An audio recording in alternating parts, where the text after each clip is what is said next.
নমস্কার, সুইনো স্টোরি ফাইটে আপনাদের সকলকে স্বাগত।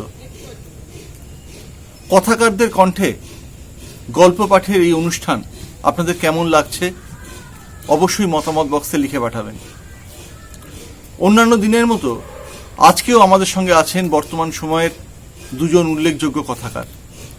তারা গল্প পাঠ করবেন। আপনাদের অনুষ্ঠান ভালো লাগলে লাইক বাটনে ক্লিক করবেন এবং অবশ্যই সাবস্ক্রাইব করবেন আমাদের সুইনো কবিতা টিউব চ্যানেলটি। চলুন দেখে নেওয়া যাক আমাদের এই 10ম পর্বে কোন দুজন কথাকার আমাদের গল্প শোনাচ্ছেন।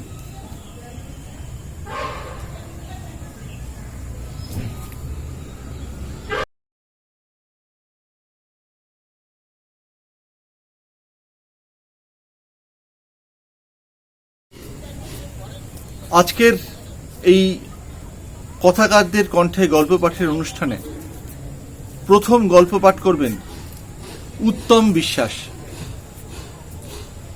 মাধুকরী অনুগল্প প্রতিযোগিতায় প্রথম স্থান অধিকার করেছিলেন কথাকার উত্তম বিশ্বাস। বনগাঁর প্রত্যন্ত গ্রাম শুটিয়া নিবাসী এই কথাকারের গল্প শুনবো আজকে আমরা। পেশায় শিক্ষক। তার প্রকাশিত গল্পগ্রন্থের মধ্যে উল্লেখযোগ্য বন্ধা নদীর বালিহাঁস, জলটুঙি, মাটির সিন্দুক ইত্যাদি। এছাড়াও বেশ কয়েকটি গল্পের গ্রন্থ আছে তার। বিভিন্ন পত্রপত্রিকাতে নিয়মিতভাবে প্রকাশিত হয় তার গল্প। চলুন এখন শুনি জনপ্রিয় কথাকার উত্তম বিশ্বাসের গল্প পাঠ। আমার আজকের গল্প ব্ল্যাঙ্কেট ও একটি গোলাপি চামড়ার বর্ডার।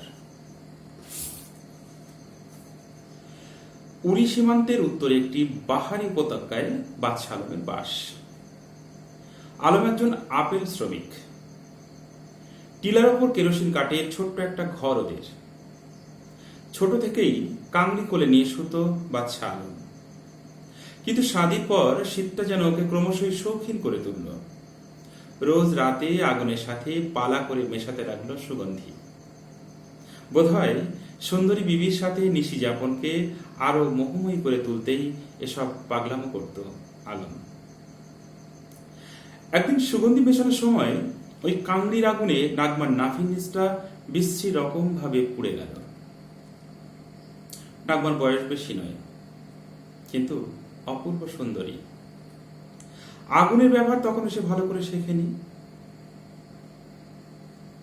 এরপর আলম কাংড়া জানলেই নাগমা আপত্তি জানায়। তাছাড়া নিজের শরীরের নিচের ভাগ জ্বলে যাওয়ার ক্ষতর কারণেও আলমের থেকে দূরে দূরে থাকত নাগমা। আলমের জন্য শীতের রাতের আয়েশ ক্রমশ দুর্লভ হয়ে উঠছিল। একদিন সন্ধ্যায় ফাঙ্গাস আক্রান্ত আপেলের ঠিপির ওপর বসে গালে হাত দিয়ে যখন ওরা আগুনের বিকল্প কিছু খুঁজে হয়রান হচ্ছিল, ঠিক সেই সময় কোথা থেকে দলছুট একটি বাচ্চা মাদি ভেড়া আলমের আলখাল্লার মধ্যে ম্যা ম্যা করতে করতে ঢুকে পড়ল। থাপ্পড় মেরে বাচ্চা ভেড়িটাকে হটিয়ে দেওয়ার চেষ্টাও করল আলম। কিন্তু ভেড়িটা ভীষণ নাছোড়বান্দা। মনে হলো ক্ষুধার্ত, স্তনবৃন্ত জাতীয় কোন একটা অঙ্গ খুঁজে মরিয়া হয়ে উঠেছে সে। বারবার সে মুখ ঘষতে লাগলো আলমের দুই উরুর মাঝখানে। ওর গা শিরশির করে উঠল। আলম চমকে উঠে তাকালো নাগমার দিকে। নাগমা উঠে এসে জোর করে নিজের কাছে টেনে নিল ভেড়িটাকে। উঁচু টিলার উপর উঠে আলম দেখবার চেষ্টা করলো ধারে কাছে আদেও কোনো মেষপালক আছে কিনা। না, কাউকেও দেখতে পেল না সে। সেদিন সন্ধ্যায় তুষারপাত শুরু হওয়ার আগেই ভেড়িটাকে কম্বলের নিচে নিয়ে শুয়ে পড়ল বাদশা আলম। নাগমার অভিমান হলো খুব। উসকো কিউ অন্দর লিয়া? আলম আরো আবেগে বুকের মধ্যে জড়িয়ে ধরে ভেড়িটাকে আদর করল। নাগমার শরীর দপ করে জ্বলে উঠল আগুনে। তারপর কি মনে করে ধীরে ধীরে ওর ঠোঁটের কোণের হাসিটুকু গেল মিলিয়ে। আজ একটু আলেমের গা ঘেঁষে নাগমা হাত বুলিয়ে আদর করতে থাকলো ভেড়িটাকে। পরের দিন সকালে নাগমা আদর করে ভেড়িটার নাম রাখলো শিকারা। এখন রোজ সকালবেলা আপেল পাতা আর বাদাম কুড়িয়ে আনে নাগমা। কিন্তু মুশকিল হলো, একটুখানি ছাড়া পেলেই শিকারা ছুটে পালায় দূর দূরে। কোথায় যায় সে? বাদশাহ আলমের চোখে মুখে 7 পাহাড়ের মেঘ জমাট বাঁধতে শুরু করে।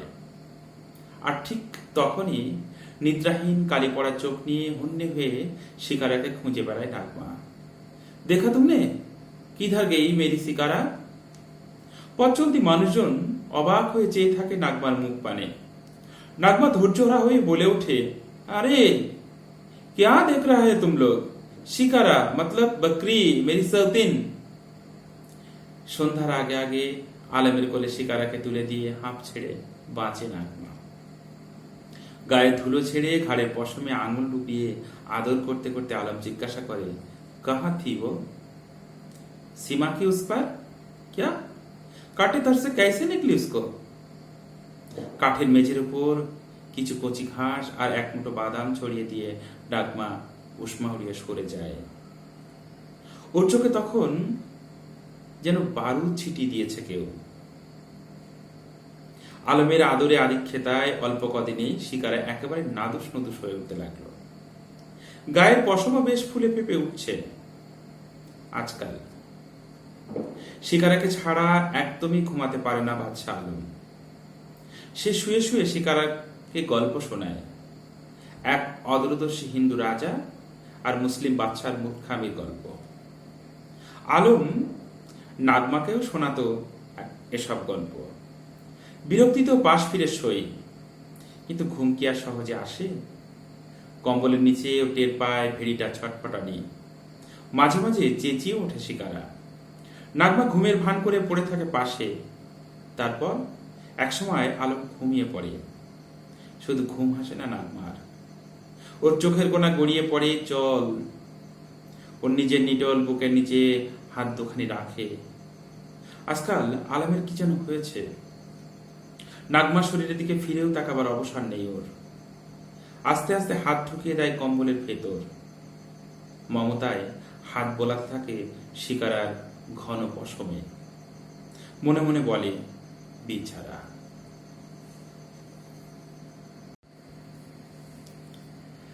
নাগমা লক্ষ্য করেছে ওর গায়ের কাছে এলেও কেমন যেন একটা উটকো গন্ধ ভক করে নাকে এসে লাগে।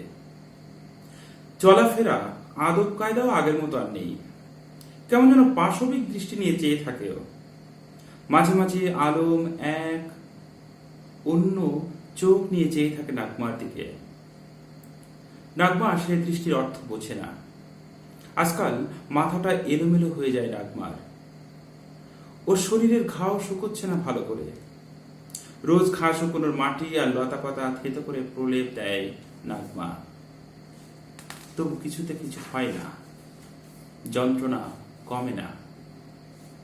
মাটির কলসটা উপত্যকা ঢালে গড়িয়ে দিয়ে হিমশীত ঝর্ণার নিচে গা খুলে দাঁড়িয়ে থাকে ঘন্টার পর ঘন্টা।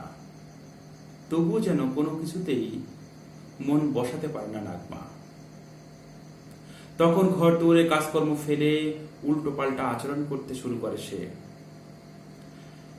একদিন তলায় পড়ে থাকা অপোক্ত আপেল ছুঁড়ে ছুঁড়ে গাছের সবচেয়ে সুন্দর আর অধিক আকর্ষণীয় আপেলগুলোকে ঘিয়ে করছিল নাগমা। হঠাৎ ওই পথ দিয়ে যাচ্ছিল একদল লোক। নাগমা অস্থির হয়ে ওঠে। वो क्या बकरी चराने वाला है? शिकारा के मालिक? नहीं तो, সত্যি তো। এদের আগে কখনো দেখেনি নাগমা। হঠাৎ ওদের মধ্যে লম্বা দাড়িওয়ালা একজন লোক পকেট থেকে কিছু টুকরো পাথর নাগমার হাতে দিল এবং দাড়িতে মোচড় দিতে দিতে বলল, चोट का जख्मी करके कोई फायदा नहीं, मुझे निशाना करके देखो। पर मैं तुम हो क्यों मारो? এরপর সে তার আলখাল্লার ভেতর থেকে কিছু টাকা নাগমার হাতে ঠেসে দিয়ে ঠাট্টার ছলে বলল, হাত কা নিশানি বানাকে রাখো, शायद कभी काम पे आ जाए, खुद के लिए नहीं तो वतन के लिए। নাগমা কিছু বুঝে ওঠার আগেই লোকগুলো পাতার আড়ালে অদৃশ্য হয়ে গেল। টাকাগুলো ঘরে নিলে বাদশা কি বলবে, এই চিন্তায় নাগমার মাথার ভিতর চক্কর দিয়ে উঠল। আপেল বাগানের কাজ হারিয়ে বাদশা আলম এখন পুরোপুরিভাবে বেকার। চেনা উপত্যকা ক্রমশ অচেনা হয়ে উঠতে লাগলো। বাড়ছিল অচেনা মানুষের আনাগোনাও। বাগান মালিকের এমন খামখেয়ালি আচরণের জন্য মনে মনে নাগমাকে দায়ী করে আলম। এদিকে অপরূপা নাগমাও কেমন যেন পচা সবেদার মতো ক্লিশে মুখ নিয়ে চেয়ে থাকে সীমান্তের ওই পারে। মাঝে মাঝে কারফিউ জারি হয়, কারফিউ ওঠে। বাদশা আলম শিকারাকে টানতে টানতে নিয়ে যায় ঘাসে ঢাকা ভ্যালিতে। অন্য দলের মধ্যে ছেড়ে দিয়ে মেষপালকদের পাশে গিয়ে বসে গল্প করে সময় কাটায়। পাহাড়ি পাতায় চুরুট বানিয়ে আগুনটুকু চুষতে চুষতে উৎসুক চোখে চেয়ে থাকে। কখনো অন্যের পাঠা এসে তার শিকারের কাছে এসে মহব্বত দেখালে আলম তৎক্ষণাৎ শিকারাকে টানতে টানতে দূরে সরিয়ে নিয়ে যায়। নাগমা অভাবে অভিযোগে বিড়বিড় করে ওঠে, চারটে বাচ্চা হলে তো দুটো পুষে দুটো বেচে কিছু পয়সা পাওয়া যায়, তাছাড়া বছরখানেক চেষ্টা চরিত্রের ফলে যদি একটা পাল তৈরি করা যায় না। সব আশায় জল ঢেলে দেয় আলো। অভাব ওদের কেরোসিন কাঠের ঘরটাকে ক্রমশ ঘিরে ধরে। একদিন কি এক উত্তেজনায় পাহাড় থমথম করছিল। বাইরের মানুষদের দেখা যাচ্ছিল অস্ত্র হাতে। নাগমা ভয়ে ভয়ে কান পেতে শুনবার চেষ্টা করছিল উঠোনের দিকে কোনো ভারী বুটের শব্দ আসছে কিনা। শিকারা চিৎকার থামানোর জন্য নাগমাকে খুব উদ্বিগ্ন দেখাচ্ছিল সেদিন। আর হয়তো সে কারণে আলম অস্থির হয়ে উঠে শিকারাকে জড়িয়ে ধরছিল। পরদিন খুব ভোরবেলা সেই লোকগুলো মুখে কুয়াশা মেখে ওদের উঠোনে এসে আবার দাঁড়ালো। যারা নাগমাকে পাথর আর তনখা দিয়েছিল তারা। নাগমা ভয়ে ভয়ে ওদের সামনে এসে দাঁড়ালো। একজন দাড়িতে মোচড় দিতে দিতে বলে উঠল, কাহা হ্যাঁ वो? নাগমা পাল্টা জিজ্ঞাসা করলো, কোন? একজন ধমক দিয়ে উঠল, বাদশাহ আলম বল, জেহাদ চাহনে वाला लोग आए हैं। জরির ওড়না দাঁতে কাটতে কাটতে ওদেরকে বোঝাতে চেষ্টা করলো, भाई साहब कुछ दिन के लिए बादशाह बहुत बीमार थे, लेकिन आज कहाँ गए पता नहीं। শিকারা আবার আকাশ কাঁপিয়ে ডেকে উঠল। দাড়িওয়ালা লোকটি অস্থির হয়ে উঠল, अंदर में कौन है? उसको जल्दी बाहर आने के लिए बोलो। আলম মাথা নিচু করে বেরিয়ে এলো। কোলে তখন শিকারা।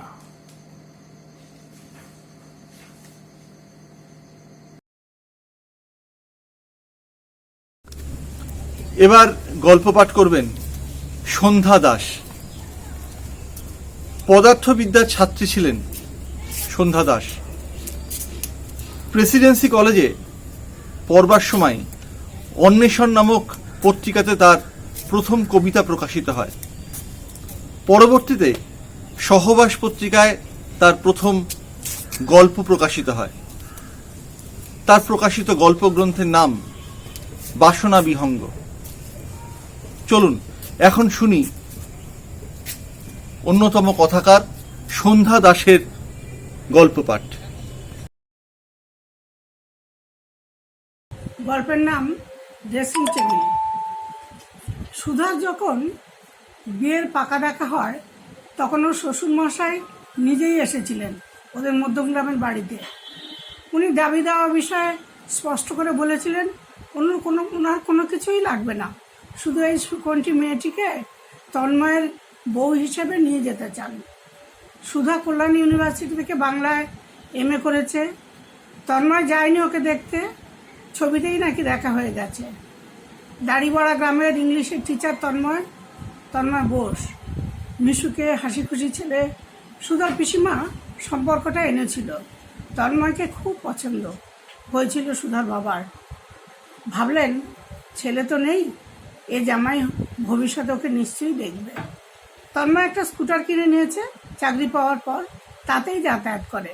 বারাসাত থেকে সাকুল্যে 45 মিনিট সময় লাগে। Higher secondary school. বন্ধুরা বলে ওকে নাকি সিনেমা আর্টিস্ট আবিরের মতো দেখতে। তবুও ওর কোনো অন্য রিলেশন নেই, ও বাড়ির কথা মতোই বিয়ে করবে। তাই বাবার ইচ্ছা অনুযায়ী তন্ময়েরও দেনা পাওনা নিয়ে নিজস্ব কোনো মতামত নেই। বিয়েতে সুধার বাবা বেশ কিছু সামগ্রী সাধ্যমতো দিয়েছে। খাট, আলমারি, গয়না। শুধু দেয়নি সুধার শখের জিনিসটি, ড্রেসিং টেবিল। সুধার বাবার মিষ্টির দোকান। তবুও 3টে মেয়েকে তিনি বিয়ে এমএ পড়িয়েছেন। বড় মেয়ে সুধার গানে আগ্রহ দেখে গানও শিখিয়েছেন। এখন সুধার বিয়ে ধার দেনা একটু করতে হচ্ছে, তাই সুধার মুখ ফুটে বলতে পারেনি ওর শখের কথা, কারণ ওর বাবার সামর্থ্য বড় মেয়ে হিসেবে ওই ভালো বোঝে। ভেবেছিল ওর স্বামীর কাছে বলবে বিয়ের পরে। বিয়ের পর হানিমুনে গেছিল তন্ময়। বিয়ের পর হানিমুনে গেছিল তন্ময় আর সুধা দার্জিলিংয়ে। টাইগার হিলের সূর্যোদয়ে পাহাড়টা যখন লাল হয়ে উঠল, অনেক আবেগ নিয়ে তন্ময় বলেছিল, সুধা এখানে যদি আমরা প্রতি বছর আসি কেমন হবে? ওদের বিয়ে হয়েছিল জানুয়ারিতে আর হানিমুনে এসেছে ফেব্রুয়ারি ফার্স্ট উইকে, তাই শীতের আমেজ বেশ ভালো। তন্ময়ই বলেছিল, সুধা আজ তোমাকে একেবারে ওয়েস্টার্ন ড্রেসে সাজাবো। ওই নতুন সাজের ড্রেসিং টেবিলের বড় আয়নার সামনে দাঁড়িয়ে সুধা দেখলো সেই সুধা বেনি ঝুলিয়ে যে টিউশনি করতে যেত প্রতি বিকেলে, এ তো সে না, অন্য কেউ যেন উঁকি মারছে ওর ভিতর থেকে। এমনিতেই সুধার ফিগার খুব সুন্দর। টাইগার হিলের ওই সময় তন্ময়ের হাত চেপে সুধা বলেছিল, অবশ্যই, তুমি চাইলে অবশ্যই আসবো। অনেক দিন হয়ে গেল সেসব কথা। এখন তন্ময় স্কুল থেকে ফিরে টিফিন সেরে আবার বসে পড়ে টিউশনতে। সন্ধ্যের ব্যাচ, সাথে সাথে 9টা। সকালেরও একটা ব্যাচ আছে। ছেলের সিজনের বয়স হয়ে গেল 10, হাই স্কুলের ছাত্র। ক্রিকেটে দারুণ নেয়। সুধার শ্বশুরমশাই প্রতিদিন প্র্যাকটিসে নিয়ে যায়। সুধা বিকেলে টিফিন রেডি করে রেখে ছেলেকে ম্যাথসের টিচারের কাছে নিয়ে যায়। তন্ময় স্কুল থেকে ফিরলে সুধার শাশুড়ি চা করে। সুধা ছেলেকে নিয়ে ফিরে রাতের খাবার রেডি করে, তারপর শাশুড়ি পান, শ্বশুরমশাই রাতের ওষুধ দিয়ে বিছানায় আসে। কবে যে দুজনের ভালো লাগাগুলো দুজনকে ছেড়ে গেছে বুঝতেই পারেনি। আজ একটু তাড়াতাড়ি বিছানায় এলো সুধা। বড় গোল আয়নাটায় নিজেকে দিনের শেষে দেখলো। তন্ময় জেগে আছে, খাতা দেখছে। সুধা বলল, আচ্ছা তুমি স্কুল, টিউশন এসব ছাড়া আর কিছু ভাবতে পারো না? তন্ময় খানিকটা অবাক হয়ে বলল, কেন? হঠাৎ এ প্রশ্ন কেন? তোমার কিসের অভাব রেখেছি? সুধা বলল, চোখ থাকলেই দেখতে পেতে, আজকাল তো আমার দিকে তোমার খেয়ালই নেই। তন্ময় বুঝতে পারে না সুধা কিসের কথা বলছে। একটু বিরক্তও হয়। বললো, হেয়ালি না করে যা বলো সরাসরি বলো। সুধা অবাক হয়। তন্ময় আজকাল এত অল্পতেই বিরক্ত হয় দেখে বলে, না বলছি ছেলেটা এত বড় হয়ে গেল, ওকে কোথাও বেড়াতে নিয়ে যেতে পারলাম না। ও এবার পুজোয় বেড়াতে যেতে চায়। কালকে টিউশন যাওয়ার সময় বলছিল, মা দোলনা এবার পুজোয় সিমলা যাচ্ছে। ওরা প্রত্যেক বছর যায়, আমরা কোথাও যাই না কেন? আমি বলেছি তোর বাবাকে বলবো এবছর আমরাও যাব। তন্ময় বললো, আমাকে না জিজ্ঞেস করে রাজি হয়ে গেলে? সুধা বুঝে পায় না এতে অনুমতির কি প্রয়োজন। বললো, ঠিক আছে, ওকে আমি বুঝিয়ে বলবো, পরে যাব। তন্ময় বললো, না না, কিছু বলতে হবে না, দেখছি। সকালে তন্ময় স্কুলে বেরোনোর আগেই প্র্যাকটিস থেকে ফিরেছে সৃজন। ডাইনিং টেবিলে শ্বশুরমশাইকে ব্রেকফাস্ট দিয়ে তন্ময়কে খেতে দিল সুধা। তন্ময় খেতে খেতে বললো, শোনাই তুই নাকি বেড়াতে যেতে চাস, আমাকে বলবি তো? ঠিক আছে, এবছর পুজোয় আমরা সবাই পুরী যাব। কি বাবা, তোমার আপত্তি নেই তো? মা, পুজোটা আবার পুরীতেই দেখো। অবশ্য দেখি নবমীর দিন যদি টিকিট পাই তাহলে পুজোটা কাটিয়ে যাব। তোমাররা তো রইল। তন্ময় এই একটা কথা সারা বাড়িতে মেঘ কেটে যাওয়ার খুশি। শুধু শাশুড়ি একবার বললেন, কি যে শখ তোমাদের বাপু, বুঝি না, আবার কতগুলো টাকার খরচ। টিকিট কনফার্ম হয়ে গেছে, নবমীর দিন যাবে। 5 দিনের ট্যুর, যদিও এখনো 3 মাস বাকি। শুধু এখন থেকেই গোছাচ্ছে এক এক করে। কয়েকটা সালোয়ার, কুর্তি, পালারাজ্য কিনলো। ট্রেনে পরে যাবে, ওখানে স্নানে লাগবে, ঘুরবেও চিল্কায়। শাড়িও নেবে, তবে এগুলো বেশি নেবে। কতদিন পর বাইরে যাওয়া, তন্ময় তো প্রতি বছর স্কুল থেকে ছেলে মেয়েদের সঙ্গে ট্যুরে যায়, তাই এই অভাবটাও বুঝবে না। সমস্ত কেনাকাটা হয়ে গেলে সবগুলো ট্রায়ালের ব্যাপার, কেমন লাগছে এই নতুন ড্রেসে, কারণ এগুলো খুব কালারফুল, খুব মডার্ন। আগে হলে এক এক করে পড়তো আর তন্ময়কে দেখাতো, কখনো তন্ময়ের তারিফ, কখনো ওর চোখের ভাষা বুঝিয়ে দিত। তখন ওর এত টিউশন ছিল না, এত বিরক্তিও না। সময়টা বদলে যাচ্ছে, তারপর ছেলেটা বড় হচ্ছে, তাই নিজের ড্রেসের ট্রায়াল নিজেকেই দিতে হবে। আবার এত বছর পর ওর মনে হলো সত্যি ড্রেসিং টেবিলটা খুব প্রয়োজন ছিল, এতদিন মনে পড়েনি। গোল বড় আয়নায় মুখ আর গলা দেখতে পায়, পুরোটা হয় না, একটা অতৃপ্তি থাকে। এবারে তো ওর জায়ের ঘরে আছে, সেখানেই গেল, সোনালির মতামত নিল, কায়দা করে বোঝালো যেন সোনালির মতামতের জন্য ও এ ঘরে এসেছে। হানিমুন থেকে ফিরে এসে তন্ময়কে বলবে ভেবেছিল, কিন্তু সবে নতুন বিয়ে, তার উপর হানিমুনের খরচ, শ্বশুরমশাইয়ের হাত পাঙ্কা, ছেলের বিয়ের আগে একতলা বাড়ি তুলেছেন, আবার বিয়ের খরচ। কিন্তু মনটা ভীষণই ভালো। মাঝে মাঝে সন্ধ্যেবেলা বলতেন, বৌমা একখানা রবীন্দ্রসঙ্গীত শোনাও দেখি। শ্বশুরমশাইয়ের ঘরের মেঝেতে বসে একের পর এক রবীন্দ্রসঙ্গীত গেয়ে গেছে, আর প্রাথমিক স্কুলে হেডমাস্টার সচিনবাবু চোখ বন্ধ করে শুনে গেছেন। শেষে বলেছেন, অসাধারণ বৌমা। মাঝে মাঝে ছুটির দিনে তন্ময়ও যোগ দিয়েছে। শাশুড়ি তত নাক ছিল না, উনি রান্নাঘরেই ব্যস্ত থাকতেন। তন্ময়ের ভাই কলেজে পড়তো, শ্বশুরমশাইকে ওর শখের কথা বললে এতদিনে হয়তো কবেই এনে দিতেন, কিন্তু শ্বশুরমশাইকে বলতে ওর সংকোচ হতো। মাঝে একবার তন্ময়কে বলেছিল, কি গো তুমি যে বলেছিলে প্রত্যেক বছর দার্জিলিংয়ে যাবে, তন্ময় উত্তর দিয়েছিল, মা বাবাকে রেখে ও এভাবে যেতে পারবে না। সুধা বলেছিল, নিয়ে চলো একসাথে যাব, কিন্তু তন্ময় বলেছে, না এখনো অনেক কাজ বাকি, ঘোরা টোরা যাবে না। সুধা কথা বাড়ায়নি। মাঝে মাঝে বাপের বাড়ি যায়, মেজর চাকরি পেয়েছে, বাবার সাশ্রয় হয়েছে একটু। তবুও বিয়ের পর বাপের বাড়িতে কোনো জিনিস চাওয়া যায় না, যেখানে ওর স্বামী শ্বশুর দুজনেই চাকরি করে। শ্বশুরমশাই রিটায়ার করার পর ছেলে বাবা মিলে বাড়িটাকে দোতলা করেছে। ছোট ভাই চাকরি পেলে বিয়ে দিয়েছে, সোনাই জন্মেছে, ভালো স্কুলে ভর্তি করিয়েছে, সব হয়েছে। শুধু হয়নি ওর কোথাও বেড়াতে যাওয়া, আর ওর শখটা মেটেনি। এবারের মতো তন্ময় সুধা চালিয়ে নিল। আবার সেই আগের তন্ময়কে ফিরে পেল সমুদ্রের জলে। কানায় কানায় ভরে উঠল সুধা। প্রত্যেকটা সাজে তারিফ করেছে সবাই, ছেলে বাবা। সুধা ঠিক করলো বাড়ি ফিরে এ মাসেই ও তন্ময়কে বলবে ড্রেসিং টেবিলের কথা। বাড়ি ফিরে হইচই করে কাটলো কদিন, আবার সেই আগের জীবন। তবুও আমেজ থাকতে থাকতে সুধা মুখ ফুটে তন্ময়কে বলল, শোনো না, আমি কিন্তু একটা জিনিস চাইবো, দিতে হবে, না বলতে পারবে না। ছেলের সৃজন ঘুমাচ্ছে অকাতরে, চাপা ঠোঁটে হাসলো তন্ময়। সুধাকে কাছে টেনে জিজ্ঞেস করলো, কি চাই, ছেলে না মেয়ে? ওসব কথা ছাড়ো, একটু আদর শুনেই বললো সুধা। তারপর তার আসল কথাটা পারলো, মুহূর্তের মধ্যে বললে গেল তন্ময়। বললো, কেন দেয়াল আয়নাটা চলছে না? সোনার টিউশন থেকে পরিমলবাবু তো রোজ তোমাদের সঙ্গেই ফেরেন, এবার কি নতুন ড্রেসগুলো ওনাকে দেখাবে? সুধা বুঝতে পারে না তন্ময় ওকে ঠাট্টা করছে নাকি ইয়ার্কি করে বললো, হবেও বা। তন্ময় গম্ভীরভাবে বলে অত বাজে নষ্ট করার টাকা নেই আমার। চাদরটা টান টেনে তারপরেই পাশ ফিরে শুয়ে যায় তন্ময়। আজকে এই পর্যন্তই। আবার আগামী পক্ষে নতুন দুজন কথাকারকে সঙ্গে নিয়ে হাজির হব। আপনারা সকলে ভালো থাকুন, সকলে সুস্থ থাকুন। আমাদের অনুষ্ঠান ভালো লাগলে আবারও অনুরোধ রাখছি, আপনারা অবশ্যই লাইক বাটনে ক্লিক করবেন এবং সাবস্ক্রাইব করবেন আমাদের সুইনো কবিতা টিউব চ্যানেলটি। সাবস্ক্রাইব করতে আপনাদের কোনো আর্থিক মূল্য প্রদান করতে হয় না, শুধুমাত্র সাবস্ক্রাইব লেখা বটনটিতে একটা ক্লিক করুন এবং সাবস্ক্রাইব করুন সুইনো কবিতা টিউব। ধন্যবাদ।